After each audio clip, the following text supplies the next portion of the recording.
So for the first time now, we're actually going to show the install procedure for the Convergent Technologies MightyFrame CTIX version 5.25.1.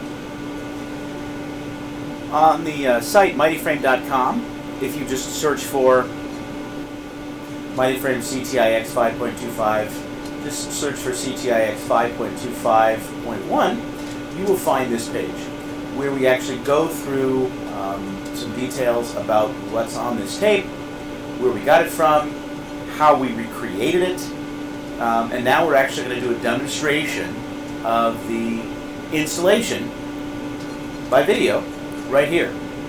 We've done this installation before, so we know it works well. And as a matter of fact, a little bit further down on this page, after we talk about all kinds of details, one of the things that we actually have is the screen capture of the entire install process. Yes, it is very lengthy, and as this video will be, but I'm hoping that this would give some idea as to the timing and the experience of this install procedure. So we will probably be going through exactly what you see here on the screen, exactly what you see here on this web page, I should say, but we're actually going to go through it live as a user would see it, or an admin would see it as they're installing CTIX 5.25.1 on a MightyFrame, a new, fresh install. Wipes the hard drive, installs the whole thing.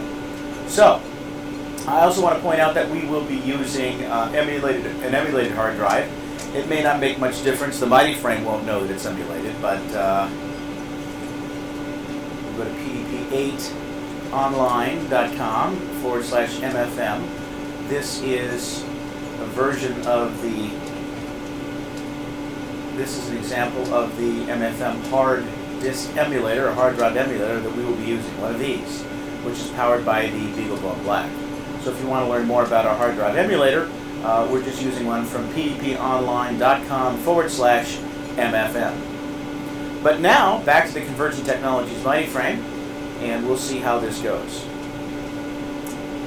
I guess I'll say one more word about this emulator. I'm going to make this window a little bit smaller here.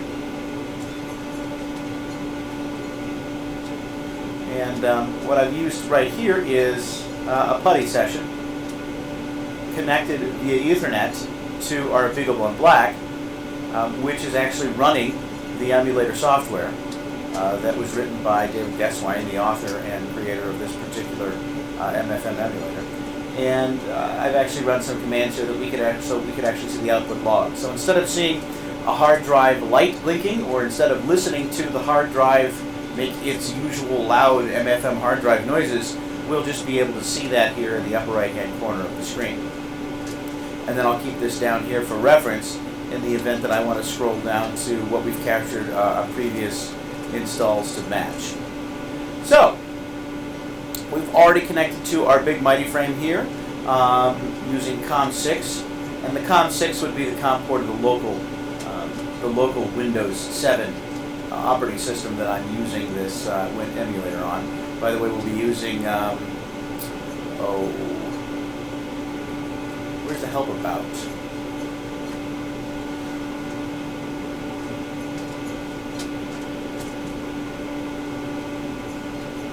Product information, that's the about. We'll be using a ZOC Terminal Pro 6.63 as our terminal emulator, but we've adjusted the colors so that they're monochrome green, and hopefully that gives you the experience, a little bit of the experience of the good old-fashioned green screen monochrome dumb terminal that would be connected to the serial port 0 on the back of the MightyFrame.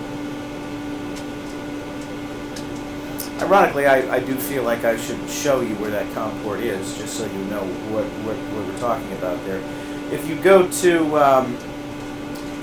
our picture gallery by clicking here and look for, there we go. This is the one that I'm wanting, right here. So this is the back of the MightyFrame. The picture's turned on its side so that you can see these boards a little bit better. And what we'll be connected to is channel 0 right here. Channel 0 right here.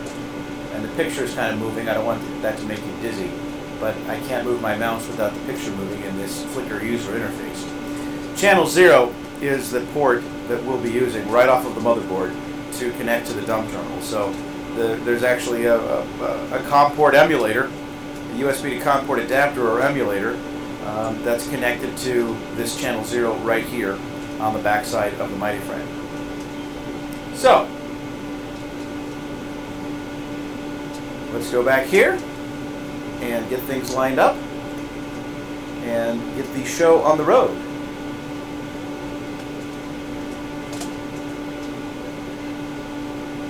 So to speak.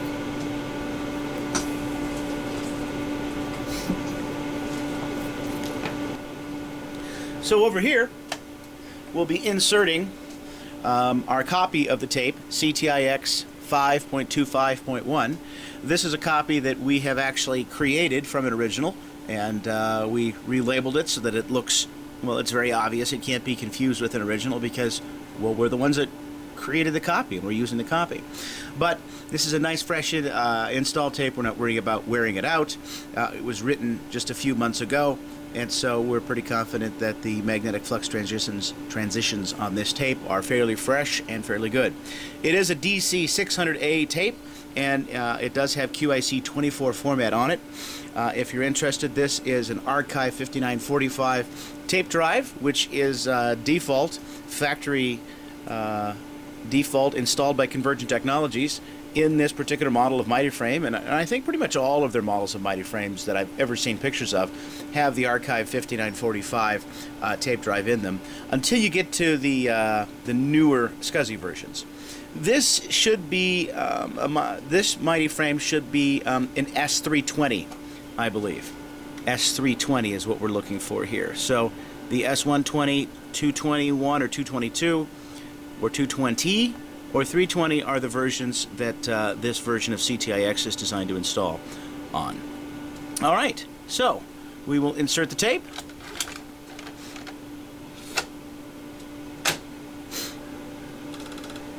You heard the tape initialize there. And now we are actually going to hit the reset button, which is inside the cabinet just down here a little bit. And we'll watch it go.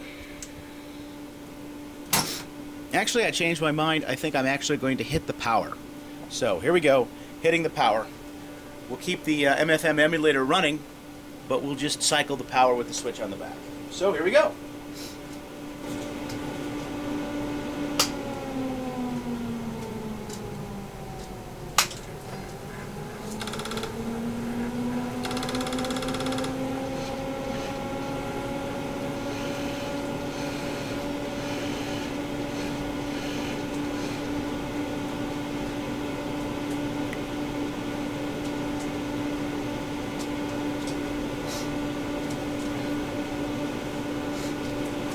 Alright, we're going to try this again. We're going to clear there. And now we'll power on one more time. And there we go. The install is underway.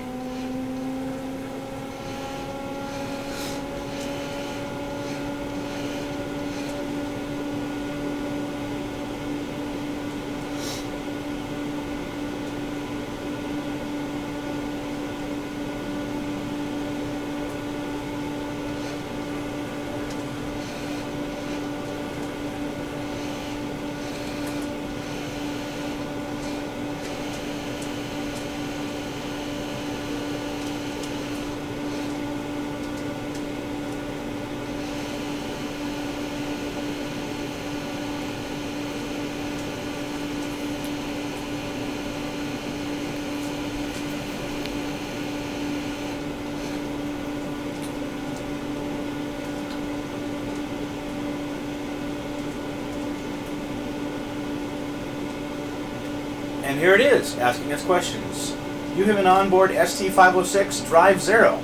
It doesn't know that it's emulated, but it's asking me, do I want to continue and install the CTIX software on ST506 Drive 0? Type yes, YES, to confirm continue. Because it's going to overwrite the whole thing. It's going to overwrite the whole thing. Interesting that I've lost audio feed here. Wonder how that happened.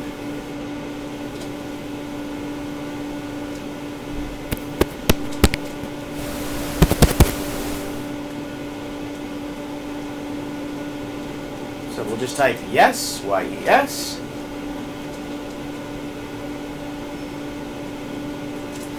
It identifies I have a 143 megabyte hard disk, and it asks me if these partitions are acceptable. Now I've set these up ahead of time to match something similar to this. I balanced them out a little bit differently than I did on this one, but this is fine. So yes, these are acceptable to me.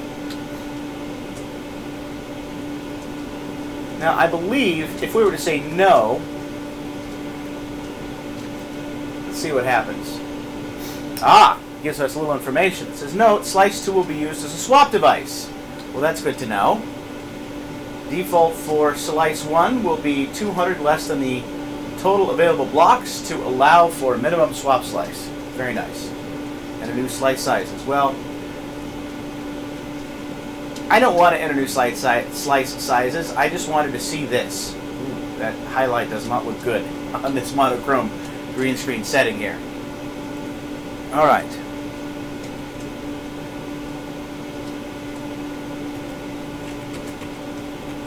Oh, it doesn't like that. It does not like that. Interesting. So you can really mess with this thing. The expression is a non-numeric argument. You know, I think I'm going to start over again because I want to see what's going on with the audio. Alright, so on the terminal, the ZOC terminal here, we're going to hit Alt-Y to clear. And we're just going to start over again with a hardware reset. So here we go. Hardware reset over here.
Alrighty, we are following along. Finds all these things as parameters of this particular hardware setup. Remember, we have, there we go. See how it's hitting the hard drive here?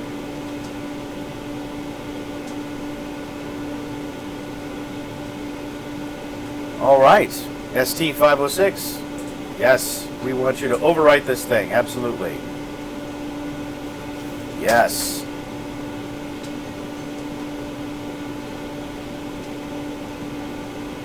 Alright, so these partitions are satisfactory. We won't go through this again. So I'm just going to type yes and continue. Oh, look at this. It's going to format the thing.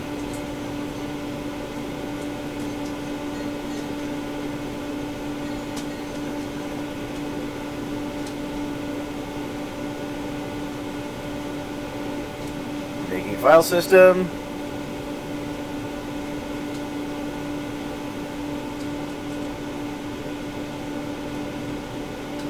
There it is, hitting the hard drive, so you can see that up here as well. It's asking for a prompt. Warning, mounting blank as MNT. Interesting. Adding a swap partition, making file system. Should this be used for a mountable /USR? Yes to confirm. And I believe I've done this before, but I'm just going to use this to make sure, because I have access to all of this. Here we go. It looks like the answer is yes. We have done this before and it worked well, so we're going to do it again. And off we go. So next we should see that this is CPIOing in minimum installation file system. Any second now. See, that's what's coming up next.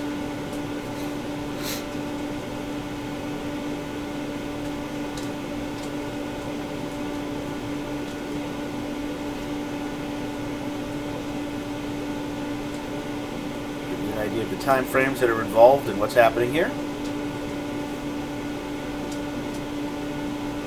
So I guess we haven't quite gotten to this line yet.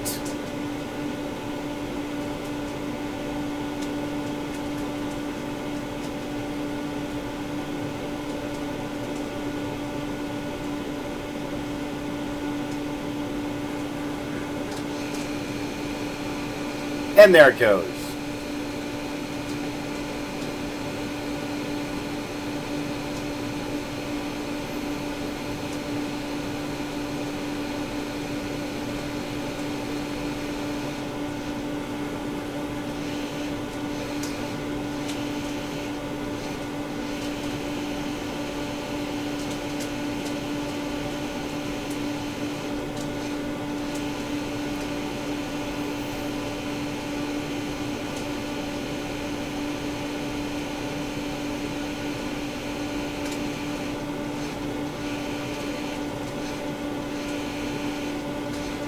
And there we go.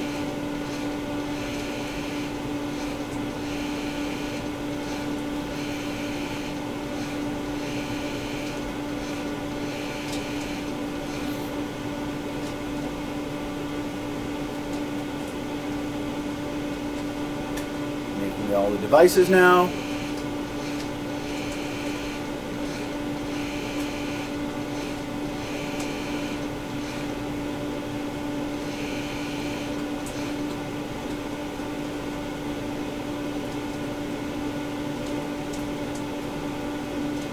Ah, it's asking me a question. Does your terminal require carriage return delays?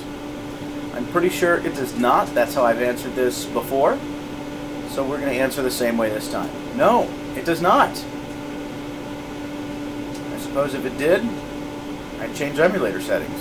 But the emulator settings we have here are pretty basic. 9608N1 is all we're working with. I don't think I've changed any other. Oh, VT100.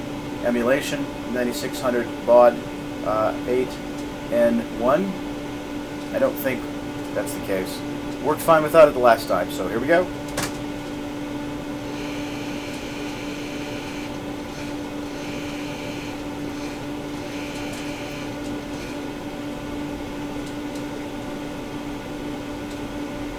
Ah, now it's asking a question. What do I want to install? What groups? Well, guess what? I'm going to install all groups. All. So here we go. All.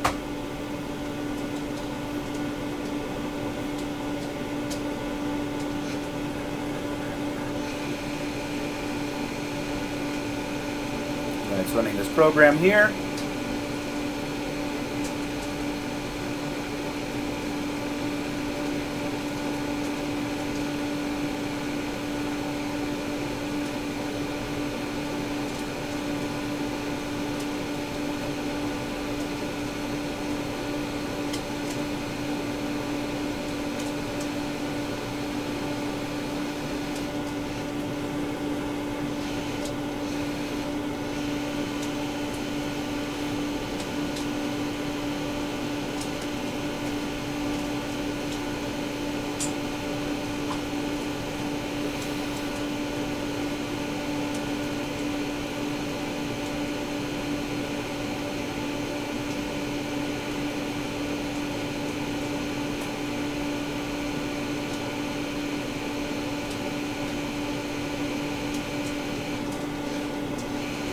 And from here on, I think we just kind of watch it go.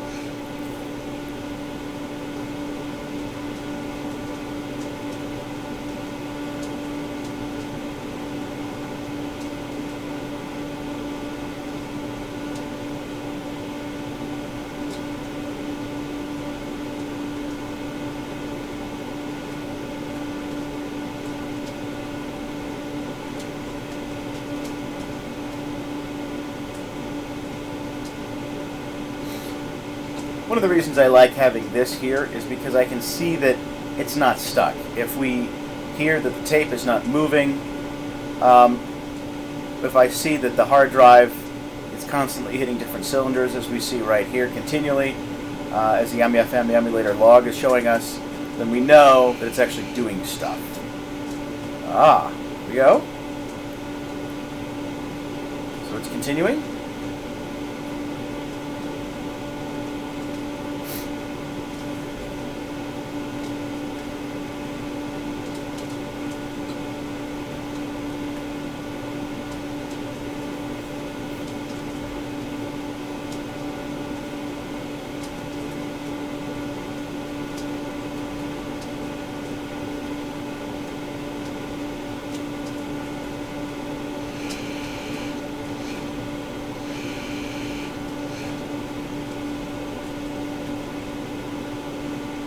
Reading customizable chord files. Right here. And then it begins this menagerie. Oh, look at that menagerie. Changing modes and copying. And the core customizable files are installed.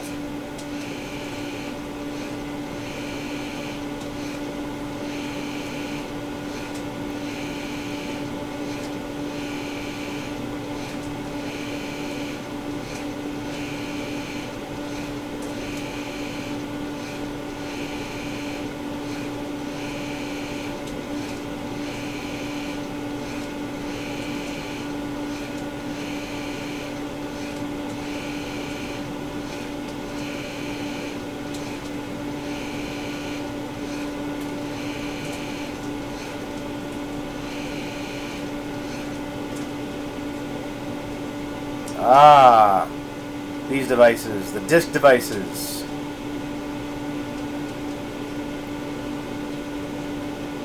And on it goes. Just cranking out those disk devices.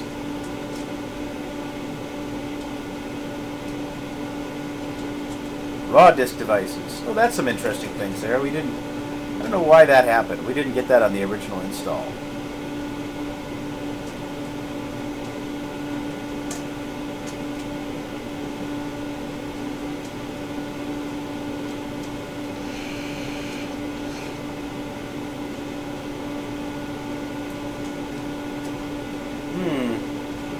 Oh, yep, that's what was on the original. Very good.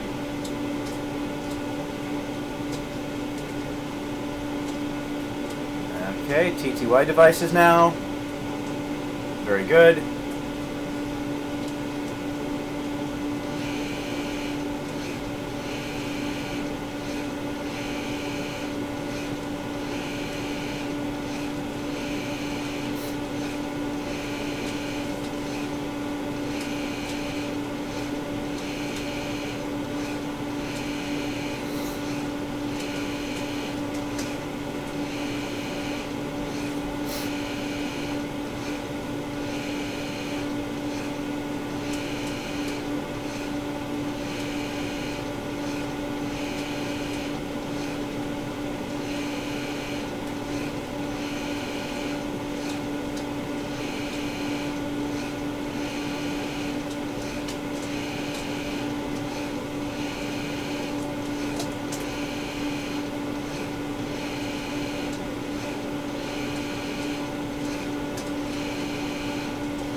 Got ahead of myself there.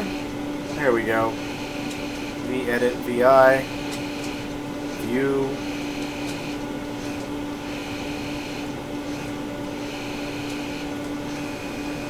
Now the libraries.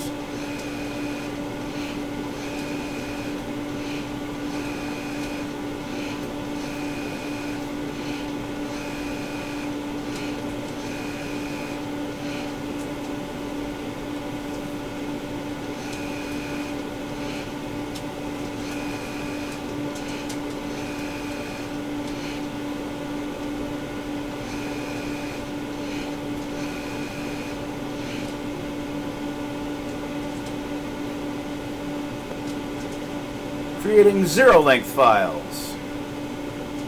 I'm so glad it's creating zero-length files, because, you know, we all need zero-length files. Well, and now we're checking permissions, modes, and omissions on new core commands. We definitely want to check for omissions, that's for sure.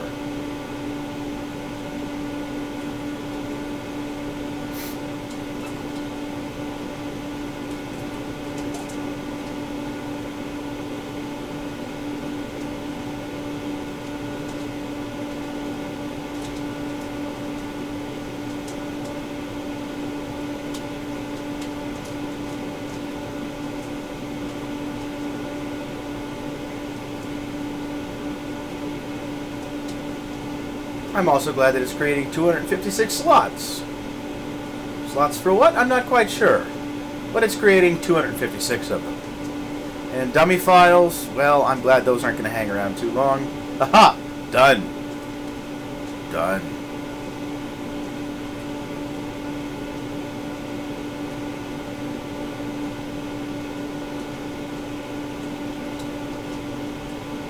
Oh, we're creating another 256 slots again. Well, it's working, though. It is working, that's for sure.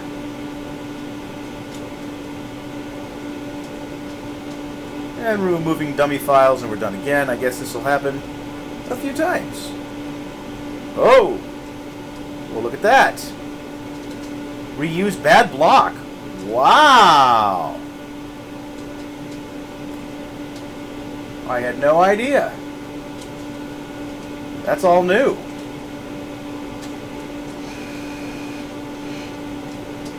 You know, I did an install that I aborted, and I wonder if that's a result of that. So let's see where we're picking up here. Ah, yes. Missed customizable files installed. Looks like right there.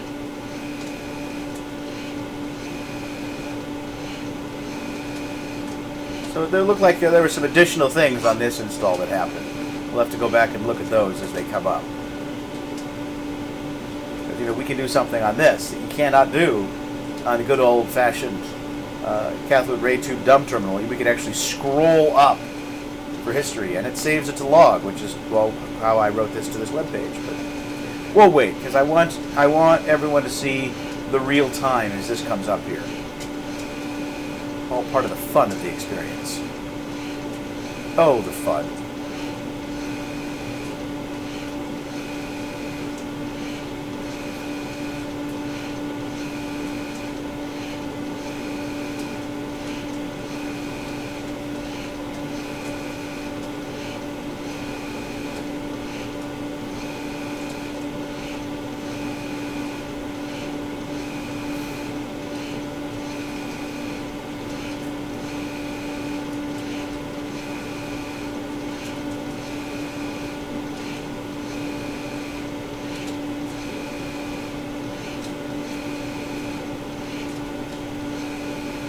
Well, given where we are on the scroll bar of this particular web page, it looks like we're nearing the halfway point. Nearing it, anyway. We're cranking through some of these USR include sys items.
good.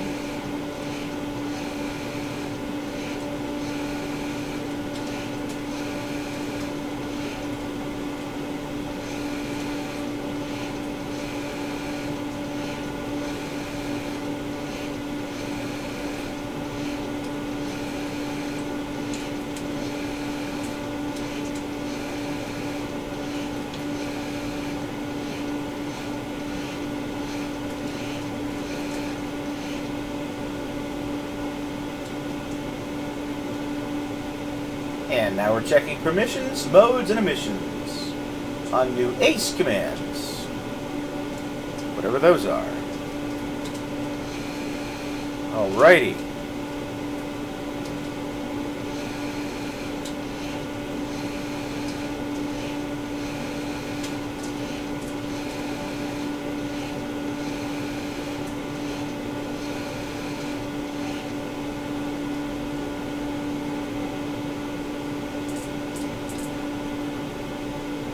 And once again, we are creating some zero-leg files.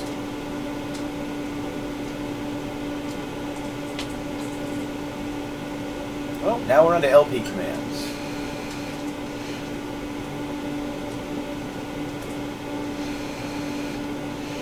You use CP files.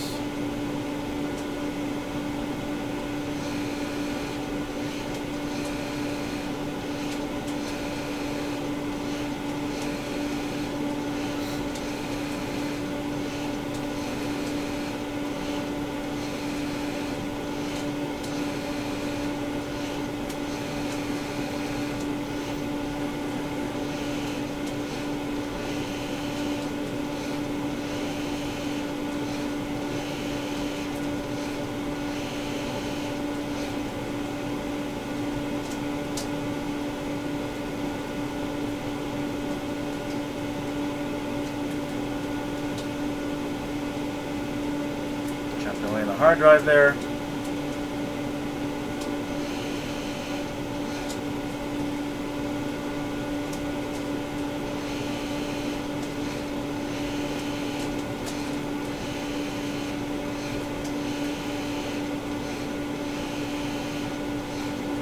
Given the fact that this technology is 30 years old, almost exactly 30 years old. This version of the MightyFrame was from 1987. The current year is 2006, so 29 years old, but pretty close. Certainly 30-year-old technology. Given the fact that it's 30 years old, what I see this doing seems to be remarkably fast for what it is, and fairly efficient. It's just zipping along on that QIC 24 cartridge there, the DC 600A cartridge with the QIC 24 format. All kinds of fun keeping up here manually on the left.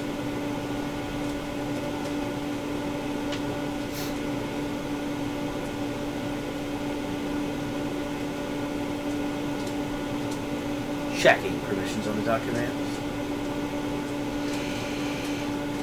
Oh, games. Gotta have games.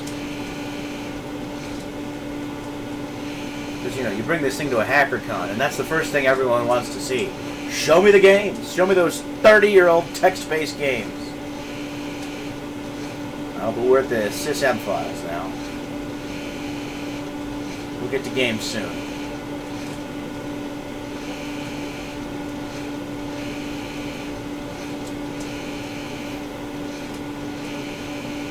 I think these are format descriptor files. I seem to recall something like that.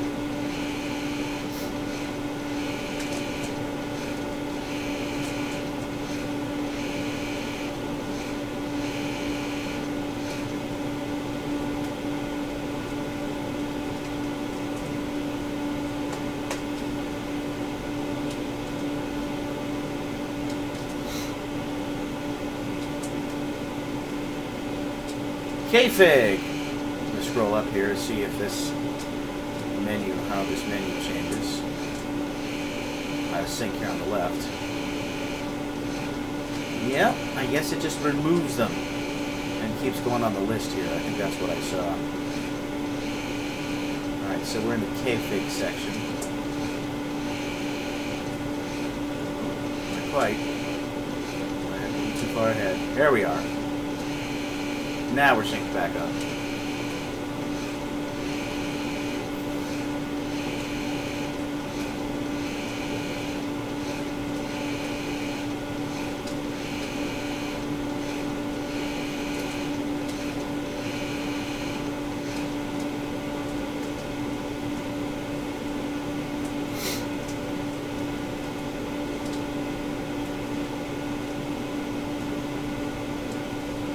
Alright, Adman is next.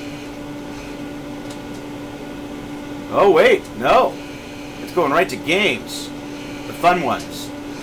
Games, baby, games. Install those games. Advent, arithmetic, back. Blackjack, craps, fish. Fortune, hangman, you gotta have hangman.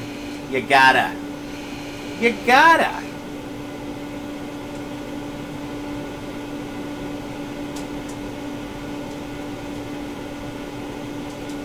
And let us not forget Wump. You just gotta have Wump.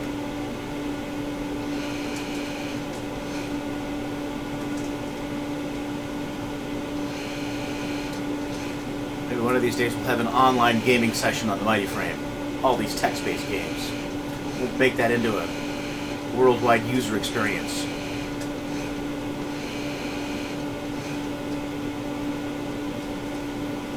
But only for the serious hacker.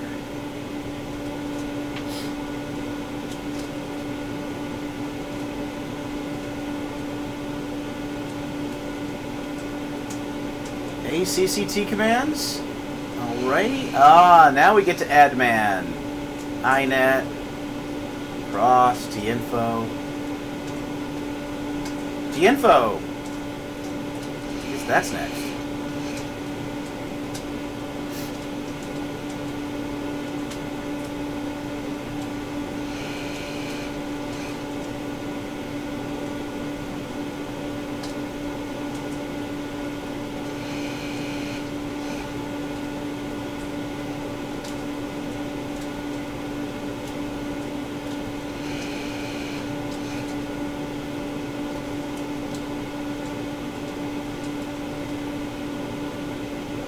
Moving right along there. Having trouble keeping up here on the left.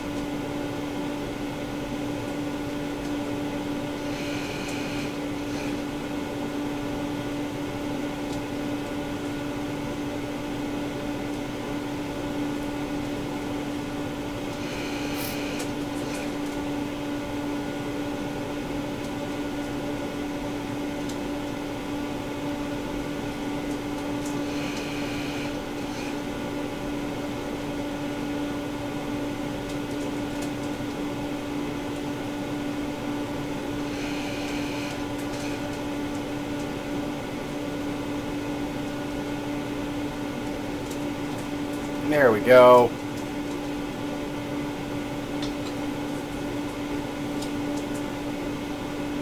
Well, we're nearing the end. We see the status bar is very near the bottom here, so that's good news. And it looks like the install time so far has only been about 27 minutes. Not including my video introduction, of course, and orientation. Alright, we're in the cross group now. Oh, that was easy. inet. inet is next. Oh, now we're in cross. Optional cross files.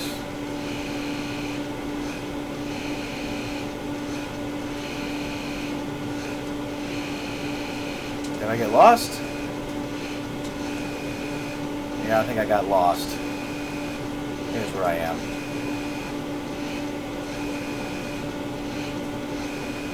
That's not where I am. Is it where I am? I don't know where I am.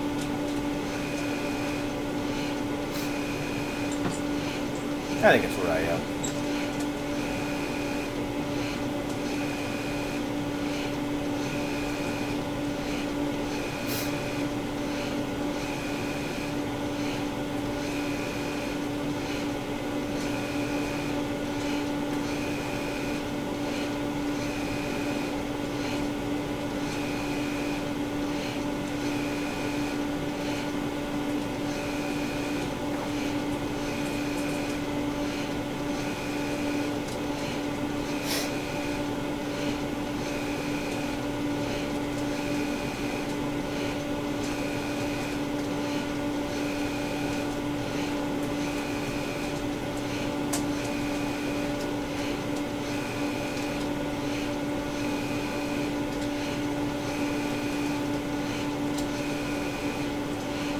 really working on those cross files, that's for sure. Don't want to miss any of those. Righty. Now on to the required ones.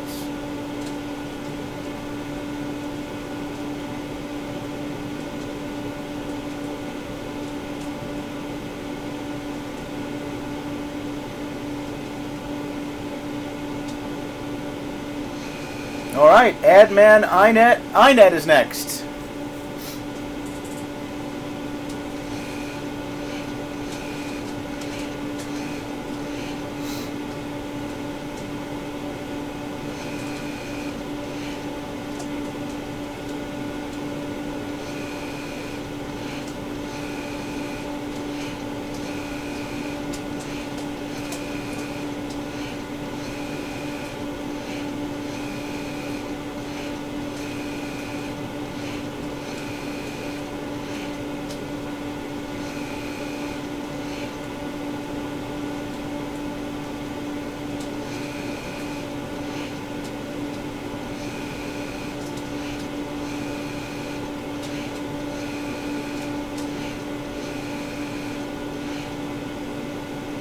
And any minute now, we'll be creating those zero-length files. There we go. Checking permissions and omissions on the inet commands.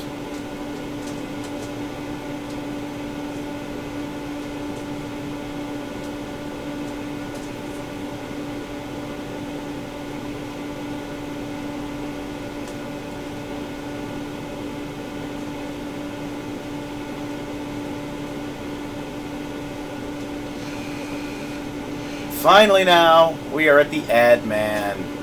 We have finally gotten to the admin. Not admin, admin.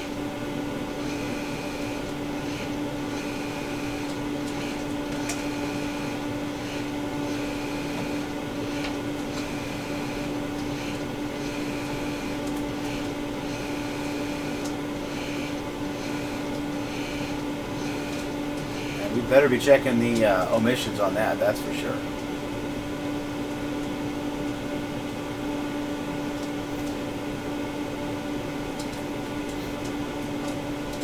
We're almost there.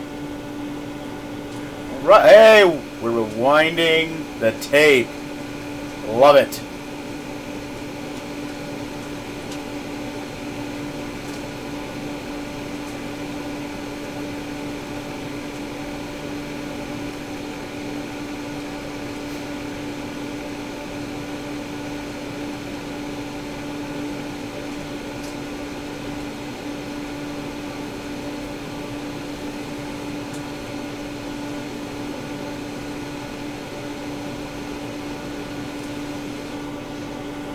Yay! The installation is complete.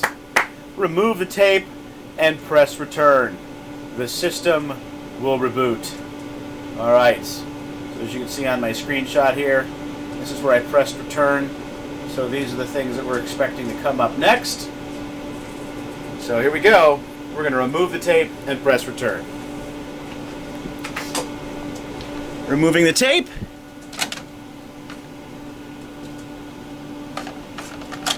There it is, removing the tape.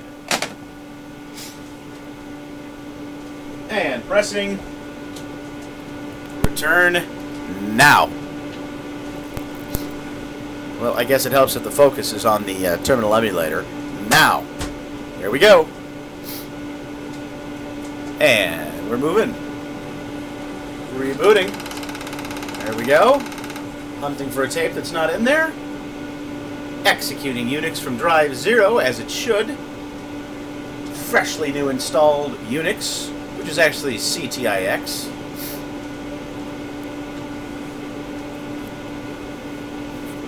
Convergent Technologies Unix. CTIX.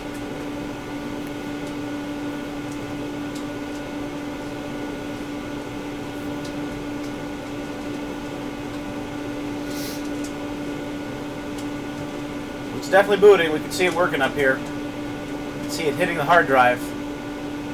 The emulated one, that is.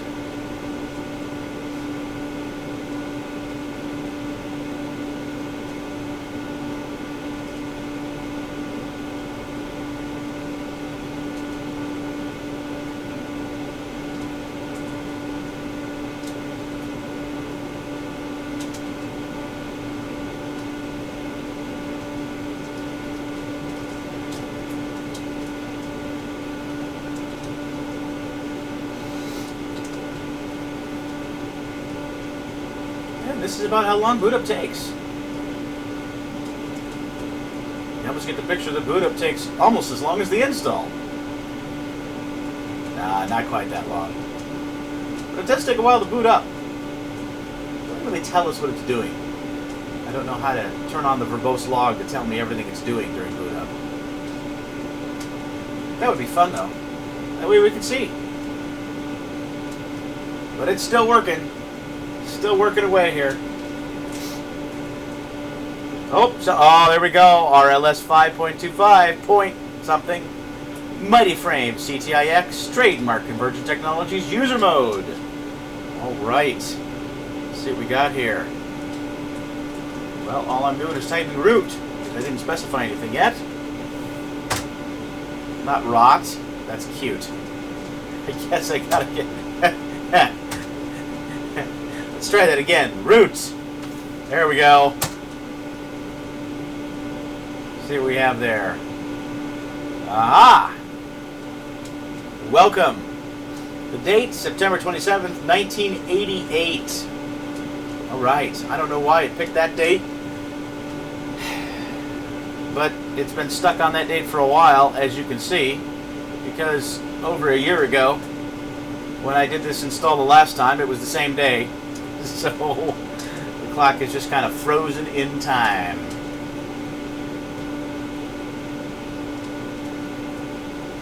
Alrighty, well, we might as well follow what we did in the screenshot here. We'll just do an LSL, LS and minus L, and there's our directory on the root. Absolutely fantastic. And I think what I did here was I hit date, so I might as well do the same thing over here. But I already know what it is. Oh, but it's 18/21/12. All right. Ooh, just a few minutes later. So the clock's actually working. It's got a few minutes on me here.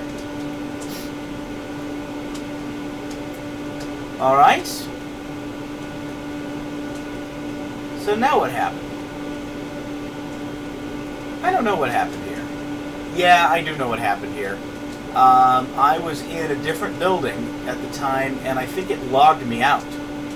There was, I think, it was an apartment I was in, and every time the refrigerator turned on, it would actually do a log out. I don't know why that happened, but this location is better. It doesn't happen as often, although it does still happen occasionally. Some kind of feature. I was guessing that when you had the good old-fashioned physical dump terminal and you hit the off switch, that there was some kind of spike that the MightyFrame hardware was sensing, and it ran you through a logout sequence. I don't know. That is a wild guess, but I'm thinking that's what happened here. So we're just going to skip right to the shutdown and go there.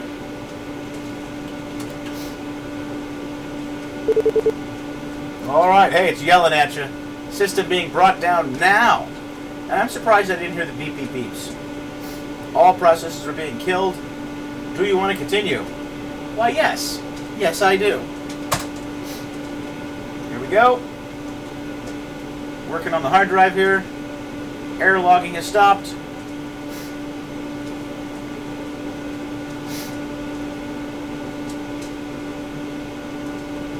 Looks like this is what's coming up next.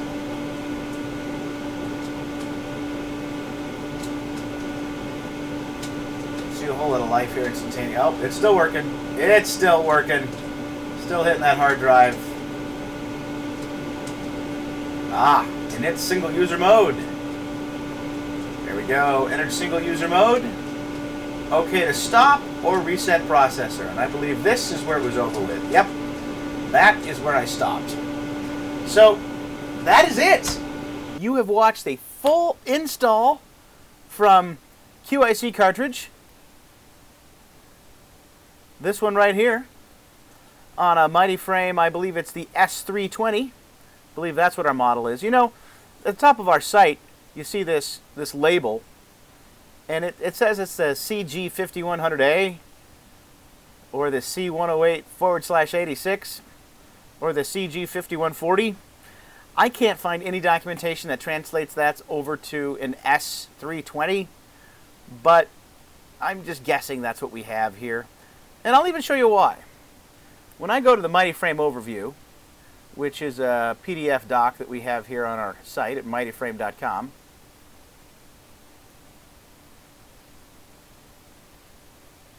and I guess now I'm messing with Windows. Windows are... There we go. Something here actually tells me what this is.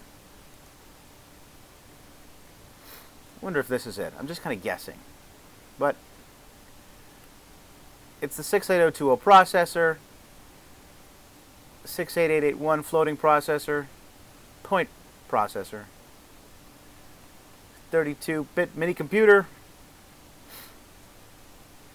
industry standard Unix System 5, release 2.2, operating system with 32 megabytes of demand page virtual memory.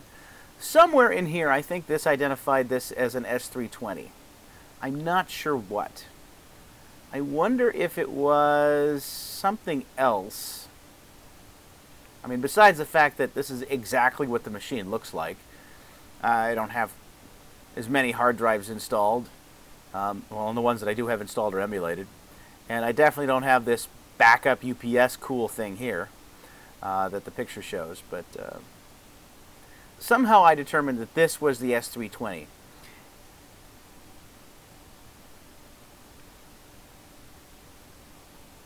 It definitely is not the S640.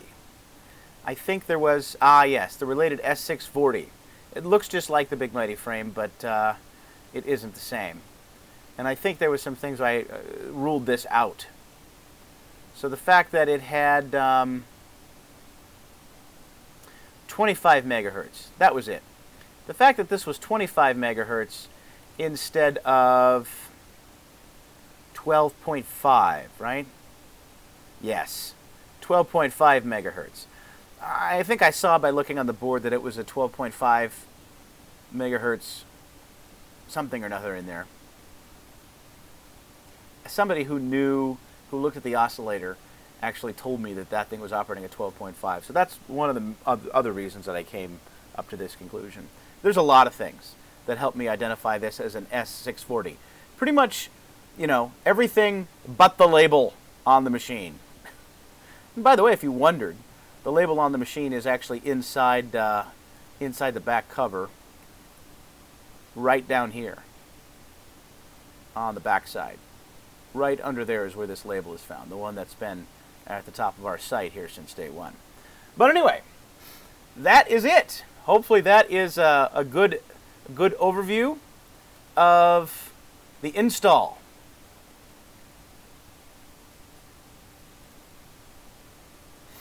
Of the MightyFrame CTIX 5.25.1.